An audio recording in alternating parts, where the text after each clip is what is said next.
Since 1947, there have been hundreds of thousands of reports of UFOs, unidentified flying objects. This subject has more, I think, to do with religion and superstition than with science. Let's consider one of the most famous accounts of a supposed encounter with alien beings. On September 19, 1961, an American couple were driving home through New Hampshire. What's the matter, Kelsey? They were returning along a lonely road late at night from a vacation in Canada. Remember, we have only their word for what happened next. I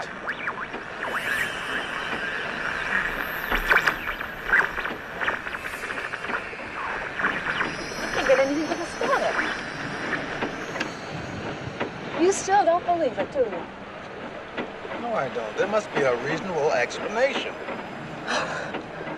They had observed, so they said, a strange moving light in the sky.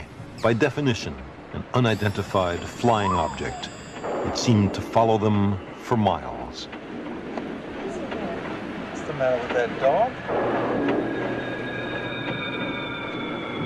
What's that sound? I don't know.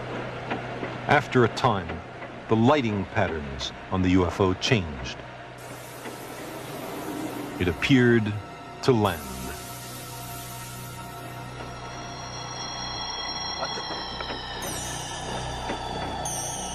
It blocked the road, preventing them from driving on.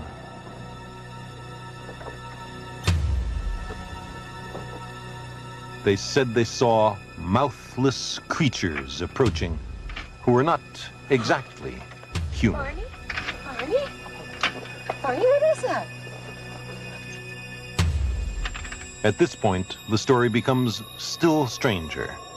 They lost all recollection of what happened in the next few hours. But weeks later, they said, they recalled some details and discussed the experience with others. 26 months later, under hypnosis, they reported that a UFO had landed and that the crew had emerged.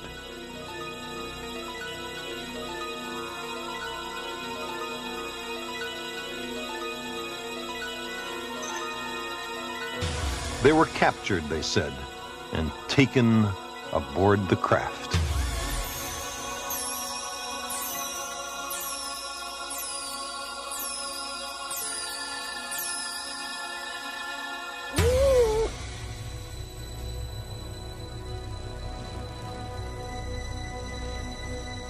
That was the story told by Betty and Barney Hill. Virtually all scientists who've studied it are skeptical. But UFO enthusiasts think the Hill case is a classic example of a close encounter of the third kind. Why? What makes it so special? While on board, Betty had noticed a book written in an unknown hieroglyphic writing. She was also shown a strange window through which she could see a glowing pattern of dots connected with lines. It was, they told her, a star map, displaying the routes of interstellar commerce. Afterwards, the Hills were released and permitted to return home, or at least this is their story. Now, believers find this account compelling, or at least plausible, chiefly because of the alleged star map.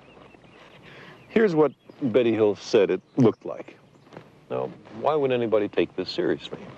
Because here is a real map, widely publicized by UFO enthusiasts, of 15 selected nearby stars, including the sun, as seen from one particular vantage point in space.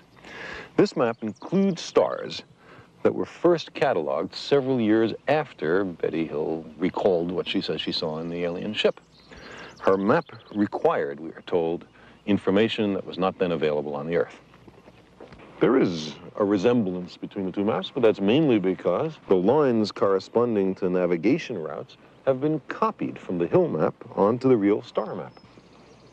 If we were to substitute some other set of lines for the Hill lines, we find that the eye suddenly is biased against seeing any agreement between the two maps at all. To To make an objective test, however, let's remove the lines altogether. And then there's very little resemblance left. But these particular stars are selected from a large catalog of star positions.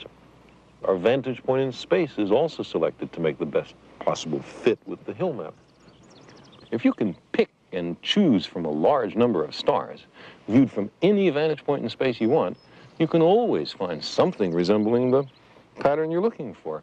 I'm surprised that nobody could find a better fit to the hill map.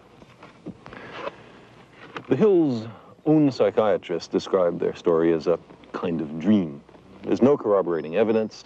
The star map argument is worthless. And yet, this is one of the best attested cases of UFO close encounters. For all I know, we may be visited by a different extraterrestrial civilization every second Tuesday. But there's no support for this appealing idea. The extraordinary claims are not supported by extraordinary evidence. There are curious daylight photos of UFOs. Some look suspiciously like hats or hubcaps thrown into the air. Photos can be faked.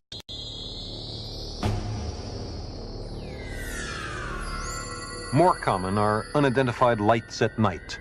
They're often aircraft. If you can't identify a light, that doesn't make it a spaceship.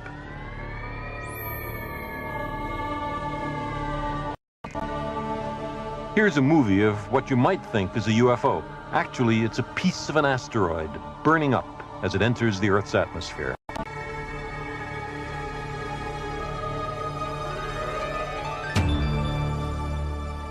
Most reports of identified flying objects turn out to be something else, like the refracted image of a bright planet or the re-entry of an artificial satellite. Some are psychological aberrations, some are hoaxes. Never is there any compelling physical evidence, a detailed close-up photograph of a strange spacecraft or a small device of extraterrestrial manufacture, written in alien hieroglyphics. Never. There are reports of such things, but never the things themselves.